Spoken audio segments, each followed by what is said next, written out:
നമസ്കാരം. India Seychelles കൂടിക്കാഴ്ചയെ വെറും ഒരു ഡിപ്ലോമാറ്റിക് ചടങ്ങായി മാത്രം കാണേണ്ടതില്ല.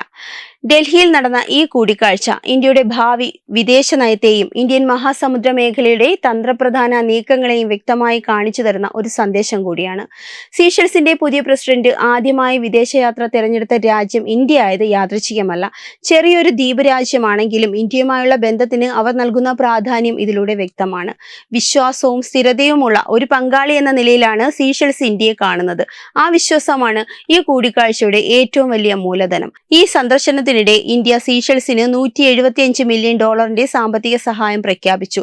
വികസന പദ്ധതികൾക്കായുള്ള ഈ സഹായം സീഷെൽസിന്റെ അടിസ്ഥാന സൗകര്യങ്ങൾ മെച്ചപ്പെടുത്തുന്നതിനും സാമ്പത്തിക വളർച്ചയ്ക്കും സഹായകമാകും.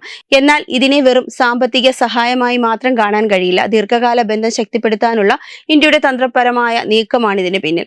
അപ്പോൾ എന്തായാലും മനസ്സിലൊരു ചോദ്യം വരും: സീഷെൽസ് ഇന്ത്യക്ക് എന്തുകൊണ്ട് ഇത്ര പ്രാധാന്യമാണെന്ന്. ഭൂപടത്തിൽ നോക്കിയാൽ സീഷെൽസ് വളരെയധികം ചെറുതാണ്, എന്നാൽ അതിന്റെ സ്ഥാനം അതീവ നിർണായകമാണ്. ഇന്ത്യൻ മഹാസമുദ്രത്തിന്റെ നടുവിലാണ് ഈ രാജ്യം. ഇന്ത്യയിലേക്കും ഇന്ത്യയിൽ നിന്നുള്ള വ്യാപാര കപ്പലുകളുടെ വലിയൊരു ഭാഗവും കടന്നുപോകുന്നത് ഈ കടൽ വഴിയിലൂടെയാണ്. ഇന്ത്യയുടെ ഊർജ്ജ ആവശ്യങ്ങൾ നിറവേറ്റുന്ന എണ്ണക്കപ്പലുകളും ചരക്ക് കപ്പലുകളും സുരക്ഷിതമായി സഞ്ചരിക്കണമെങ്കിൽ ഇന്ത്യൻ മഹാസമുദ്രം സ്ഥിരതയുള്ളതും സുരക്ഷിതവുമായിരിക്കണം.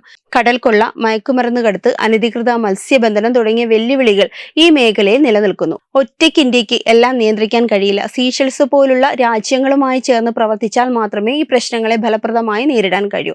അതുകൊണ്ട് തന്നെ ഈ ബന്ധം ഇന്ത്യയുടെ സ്വന്തം സുരക്ഷയുമായി നേരിട്ട് ബന്ധപ്പെട്ട് നിൽക്കുന്നു. സീഷെൽസിന്റെ 50ാം സ്വാതന്ത്ര്യദിന ആഘോഷങ്ങൾക്ക് പ്രധാനമന്ത്രി നരേന്ദ്രമോദിയെ ക്ഷണിച്ചത് വെറും ഔപചാരികതയൊന്നുമല്ല, ഇന്ത്യയോടുള്ള വിശ്വാസത്തിന്റെ തുറന്ന പ്രഖ്യാപനമായിരുന്നു അത്.